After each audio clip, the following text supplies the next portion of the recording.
पाकिस्तान में वाकई ही petrol mafia है या ये भी एक सियासी नारा बनता जा रहा है? ये मीडिया का नारा है। इसकी रिलीफ आवाम तक क्यों नहीं पहुंचती? पहले कमोडिटी थी पेट्रोल, अब ये मेरे ख्याल में जिंदगी का हिस्सा बन गया। हुकूमत माफिया के खिलाफ इकदाम क्यों नहीं उठा रही? इधर से इनसे ब्लैकमेल होते हैं पेट्रोल माफिया जो है, दूसरे इधर IMF के साथ फंसे हुए। I mean you can survive without that. China हमसे बहुत आगे जा चुका है और वहाँ पे जो ज्यादा से ज्यादा लोग साइकिलिंग करते हैं। अंग्रेज तो चला गया, लेकिन वो अपना इमेज जो है वो छोड़ गए यहाँ पे।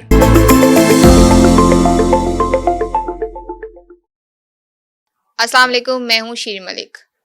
आज हम एक ऐसे मसले पे बात करेंगे जिसका असर हर पाकिस्तानी की ज़िंदगी पे पड़ता है। सवाल यह है कि जब आलमी मंडी में तेल की कीमतें कम होती हैं तो आवाम को रिलीफ क्यों नहीं मिलता? क्या पेट्रोल की कीमतों में इजाफे के पीछे सिर्फ माशी वजूहात हैं या फिर कोई ऐसा माफिया भी मौजूद है जो अपने मफादात के लिए आवाम को मुसलसल महंगाई की चक्की में पीस रहा है?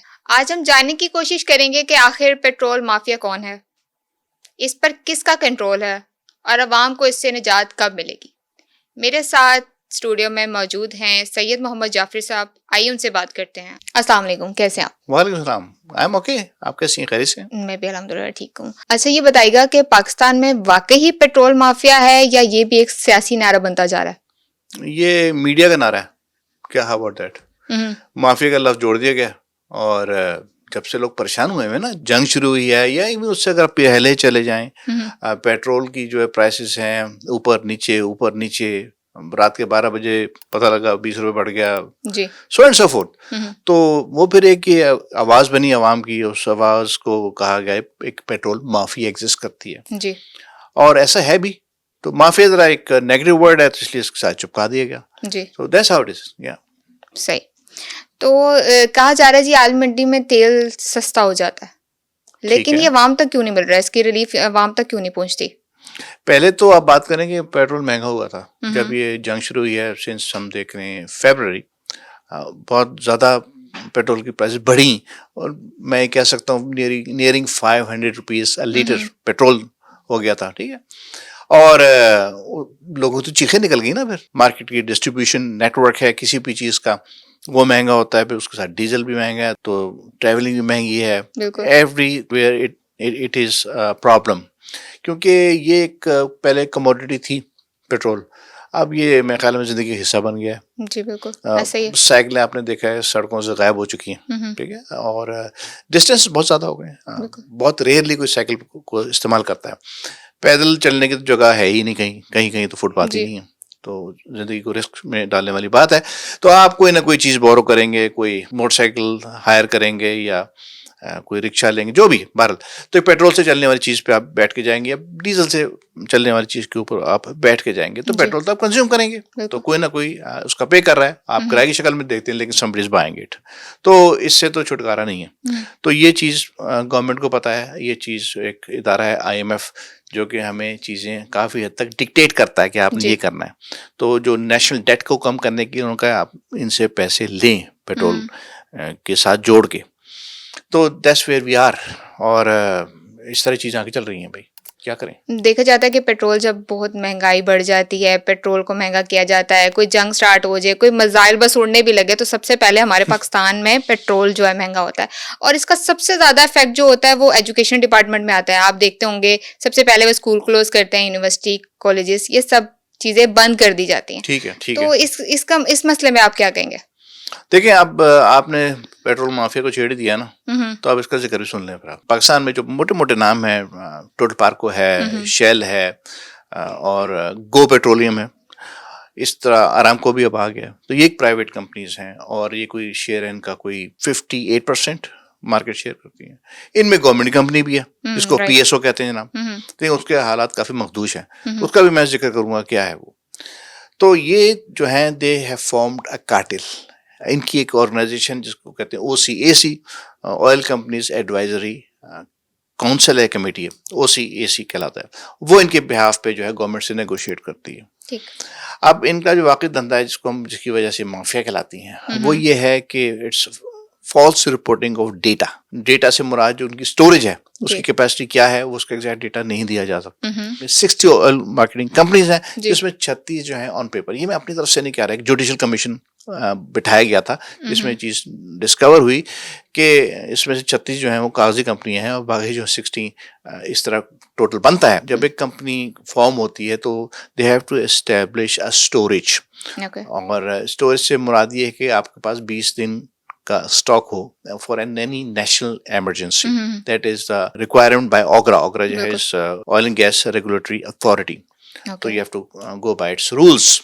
तो वो क्या करते हैं कि वो किसी साथ जॉइंट वेंचर करके कोई एक इलीगल टाइप स्टोरेज बना लेते हैं जहाँ के सस्ता तेल जब कभी सस्ता होता है तो उसको स्टोर कर लेते हैं और वो रिपोर्ट नहीं करते। It's called false reporting. तो वो जो फिगर्स बताते हैं वो एग्जैक्ट फिगर्स नहीं होते, उनको अंडर रिपोर्ट करते हैं। ठीक है। ये और फिर उसके बाद this leads to an artificial shortage. अब ये सारी जब चीजें जमा होती है होता क्या है? होता ये है जनाब साहब के एक टाइम आता है कि ऑयल जब महंगा हो जाता है और वो कहते हैं कि हमारे पास तो ऑयल है नहीं भाई, और अच्छा क्या आप क्या चाहते हो? वो कहते हैं कि भाई इस तरह है कि आप हमें प्राइसेस बढ़ाने दें ताकि हम महंगा तेल खरीद सकें। हकीकत में उनके पास ऑयल होता है जी। और वो उसको रिलीज नहीं कर रहे होते। पेट्रोल्स के जो आउटलेट्स हैं, जो रिटेल आउटलेट्स हैं, वो इसको कहते हैं ड्राई हो जाते हैं जी। लोगों की लाइनें लग जाती हैं या फिर कोटा कर देते हैं भाई इतना इतना लीटर मिलेगा, ठीक है। और जब तक गवर्नमेंट मान नहीं जाती अच्छा चलो महंगा खरीद लो भाई, तो महंगा खरीदेंगे तो महंगा बेचेंगे भी तो प्राइसेस भी बढ़ाओ फिर। तो इस घेरे में आ जाती है गवर्नमेंट, फंस जाती है आके। तो इस तरह ये लोग एडवांटेज लेते हैं। अच्छा ये तो एक चीज करते हैं, उसके साथ एक स्मगल्ड ऑयल है, वो ज्यादातर तो डीजल है which is coming from Iran into Balochistan, Balochistan से सिंध, सिंध से पंजाब। ये भी एक अलग स्टोरेज होता है जो कि डिस्क्लोज नहीं किया जाता। ठीक है। इसको भी अलग तौर पे बेचा जाता है रिटेल आउटलेट्स पे, यानी कि पेट्रोल पंप्स पे। वहाँ मिक्सिंग होती है, so you make an extra profit, तो सस्ते दामों में मिल जाता है।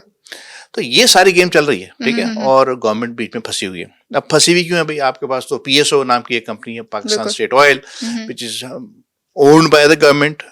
आप इनको उठा के बाहर फेंकें और कहें जी पीएसओ के पेट्रोल पंप्स पे पेट्रोल अवेलेबल है, लेकिन उसके हालात जो हैं बड़े मखदूश हैं। पीएसओ जो फंसी हुई है सर्कुलर डेट में। वो कैसे भाई? वो ऐसे कि प्रीवियस गवर्नमेंट्स में ये होता चला है कि जो बीमार इदारे हैं जैसे SNGPL सुई नेशनल गैस, या रेलवे है, या कोई और इदारे हैं जहाँ डीजल या LNG की जरूरत है, वहाँ इनसे कहा जाता है कि आप इनको दे दें भाई, और पैसे की वापसी नहीं होती। तो you get into this crazy cycle of circular debt. तो वो उसको आप किस तरह फाल बना सकते हैं कि इन कंपनी को छोड़ा जाए और इनके पीछे लगा जाए। ये तो एक एंड है इसका जिसमें गवर्नमेंट फंसी है। दूसरे एंड पे उसके साथ खड़ी हुई है या चिपकी हुई है IMF जी। अब एक टाइम था जब पाकिस्तान दिवालिया होने चला था और they were lucky to get 2 programs of IMF। अब वो प्रोग्राम्स लोन के नहीं थे, इसलिए मैं उनको प्रोग्राम्स कह रहा हूँ। एक तो लोन का है which is called extended fund facility, EFF, extended fund facility, जिसके तहत आपको $7.4 मिलियन का आपको लोन मिला है। और वो कहते हैं भाई ये एक लेवी है वो आपको चार्ज करनी है कंज्यूमर से, इसी से आपका नेशनल डेट कम होगा और आपके हालात कुछ जरा बेहतर हो जाएंगे, इसीलिए मैं आपको लोन दिया था ताकि आप जिंदा रह सकें। और दूसरा जो प्रोग्राम है उसको कहते हैं रेजिलियंस सस्टेनेबिलिटी फंड, RSF जी। और उसके तहत आपको ₹5 फी लीटर ऑन पेट्रोल और डीजल इस पे आपको वो भी चार्ज करना है। तो ये दोनों चीजें मिलके जो है कंज्यूमर ने पे करनी है, और I mean there is no other way out. तो वो इस पे बैठे हुए और वो आपको हिलने नहीं देते कि आपको लेवी कम कर दें या उसमें से कुछ 5 में से ₹4 चार्ज कर लें, ऐसा हिल ही नहीं सकते आप। तो गवर्नमेंट फंसी हुई बीच में, इधर से इनसे ब्लैकमेल होते हैं जिसको हम कह रहे हैं कि पेट्रोल माफिया जो है, दूसरे इधर IMF के साथ फंसे हुए। I mean you can survive without that. तो क्या करें? जो पेट्रोल पे लेवी का मामला था ये फिर कैसे सॉल्व होगा? हुकूमत माफिया के खिलाफ इकदाम क्यों नहीं उठा रही? देखिए ज्यादा आप उनको ड्राइवर आ नहीं सकते, सीधी बात है, क्योंकि वो इंटरनेशनल कंपनीज हैं, वैसे ही यहाँ से मल्टीनेशनल कंपनीज जा रही हैं। So you have to keep them. PSO तो नहीं चला सकती मुल्क जी बिल्कुल अकेली बैठ के, तो you have to retain them. तो अब फंसे में ऐसे हालात हैं, शायद आगे चल के चीजें बेहतर हो जाएं, but that is where you stand. अब इनके पास सोल्यूशन क्या है? सोल्यूशन ये है जनाब कि इसको जो है डीरेगुलेट करते हैं। ओके। यानी कि ओगरा का फंक्शन खत्म हो जाए। ठीक है। OGRA is oil and gas regulatory authority, hmm. वो उसको आप विड्रॉ कर लें, फिर आ जाती है सारी बात डिमांड एंड सप्लाई पे। जी। जो डिमांड होगी उससे एक प्राइस सेट होगी और फिर वो कंज्यूमर पे करेगा। लेकिन वो लीवी वगैरह का जो सिस्टम है वो चलेगा, बिकॉज आप we have borrowed money from IMF to survive. तो भाई आप इन शॉर्ट ये देख लें, you are living on a credit card. जी। कभी कभी हमें ऑयल जो है उधार पे मिलता है, मिडिल ईस्ट कंट्रीज से हम रिक्वेस्ट करके उधार पे ले लेते हैं कि भाई वो उधार इसलिए कर्जा नहीं होता, उधार लेने में तो हम भी माहिर हो गए, राइट, कर्जे के साथ साथ। हाँ, तो दुकानों पे उधार ही चलता है ना, मोहल्ले की दुकानों पे, कि भाई हम पहली को पे कर देंगे। जी। We are doing that as well okay. To manage the affairs, कि अच्छे वक्त के इंतजार में to improve the things and so on. Petrol के लिए भी अगर एक दिन आप बाइकआउट कर दें तो क्या कीमतों में फर्क नहीं आएगा? आई एम श्योर अगर आप और मैं उसका हिस्सा होंगे तो हम क्या करेंगे, चालाकी ये करेंगे, हम एक दिन पहले जाके फ्यूल भरवा लेंगे और उस दिन रात बैकआउट पूरी कर लंबी देंगे। लाइन में लगेंगे। हाँ, और फिर अगले दिन बैकआउट कर देंगे, बिल्कुल। राइट। और अगले दिन पता चलेगा सिर्फ 1 रुपया कम हुआ है। एक ये भी हो सकता है। जी। तो देखें, I mean sincerely if you do some effort, yes that can bring some results. उस पे भी आएगा जब आवाम ही खड़ी हो गई, तो फिर ये मार्केटिंग कंपनियां जिसको कहते हैं OMC ऑयल मार्केटिंग कंपनीज, ये आपका कितना कुछ खून जो है वो निचोड़ लेंगी, राइट। तो दैट इज पॉसिबल। अगेन हर चीज हमें हुकूमत पे छोड़ के नहीं सुकून की नींद सो जाना चाहिए कि वही जिम्मेदार है। अगर हमारा भी तो कुछ है ना, हम भी कुछ कर सकते हैं ना। बिल्कुल। तो हमें अपना जो हिस्सा, जो कहते हैं हिस्सा डालना, वो अगर कोशिश की जाए तो बहुत कुछ होता है। बाहर होता है इस तरह जो आपने मिसाल दे रही है जी। कि एक दिन वो कहते हैं सब व्हाट्सएप पे मैसेज चल जाता है कि कल हमने फलाना चीज नहीं लेनी, और ऐसा होता है। और हमारे मुल्क में चंद एक मिसालें मौजूद हैं, ऐसा हुआ है इन रिसेंट हिस्ट्री। तो इट इज डूएबल, करते हैं लोग, इट इज इफेक्टिव। देखा जाए तो चाइना हमसे बहुत आगे जा चुका है, और वहां पे जो ज्यादा से ज्यादा लोग साइकिलिंग करते हैं, बड़े से बड़े पोस्ट का बंदा भी साइकिलिंग कर रहा है, और वो हमसे आगे हैं। लेकिन यहाँ पे समझा जाता है कि बड़ी गाड़ियों में बैठेंगे, पेट्रोल भरवाए रखेंगे, चीजें ज्यादा अच्छी दिखेंगी तो हम कामयाब हो सकेंगे। मुझे लगता है ऐसा नहीं होता।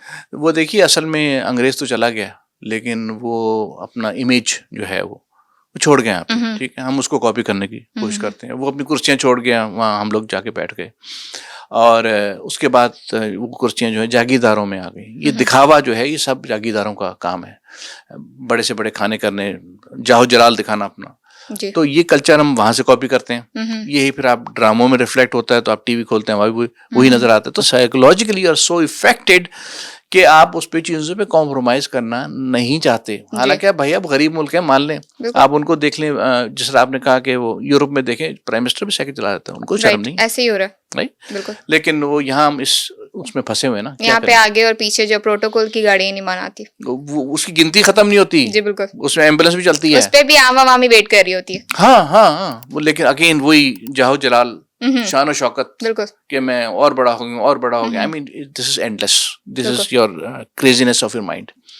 लेकिन उसको हम अच्छा समझते हैं, और वो चीज बढ़ती से बढ़ती चली जा रही है डे बाय डे, राइट। अब सिंपलिसिटी की तरफ आने की हम कोशिश नहीं कर रहे हैं, पता नहीं क्यों। इस जंग के दौरान जब इंडिया पे ये वक्त आया, जो हमारे पे भी आया था, तो इंडिया ने भाई जो पेट्रोल की कीमतें हैं वो आवाम पे पास नहीं की जी। उन्होंने कहा जी, प्राइम मिनिस्टर साहब ने जो है ऑयल कंपनीज को बुलाया या OMCs को बुलाया, और उनको कहा कि भाई ये जो झटका है ना, ये आपने एब्जॉर्ब करना है, यानी you have to buy fuel या crude oil at a high rate और absorb the shock and you still keep the prices low. तो उनको शायद 7.5 रुपए फी लीटर लगभग उसके बढ़ाया था, और ये दौर फिर गुजर गया।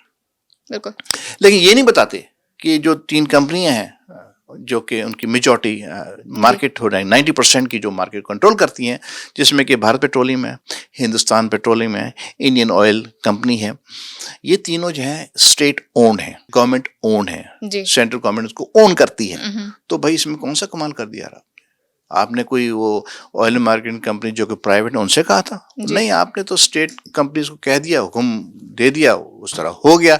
वो झटका तो हुकूमत ले रही है ना, वो कोई प्राइवेट कंपनी थोड़ी कर रही है। उससे और आगे चले जाएं, बांग्लादेश ने भी वही किया जो पाकिस्तान ने किया था। उनके ऊपर भी IMF का लोन है, उनके ऊपर लाइक $4.7 बिलियन का है। They have also handled it the same way as Pakistan did, because आपकी बंदिशें हैं IMF की तरफ से। तो ये मैं गलतफहमी लोगों की दूर करना चाहता था कि बड़ा उन्होंने तीर मारा था, तो ऐसा कुछ नहीं है। I mean it was all state owned company affair and they are doing that. मौजूदा हालात में कोई भी हुकूमत होती है, they are stuck, you can't do much about it. But ये कैरी ऑन लगेगा, जैसे अब स्टार्ट हो रहा है ईरान की तरफ से दोबारा से मसला, जी हाँ, तो मेरा ख्याल में जी हाँ। पेट्रोल फिर ऊपर कीमत जाएगी इसकी। अब जो लेटेस्ट आज की खबर जो मैंने सुनी थी वो ये जी। थी कि वो डेली रिव्यू होगा। अभी तो था ना कि हफ्ते हफ्ते बात कर रहे थे, डेली रिव्यू करेंगे।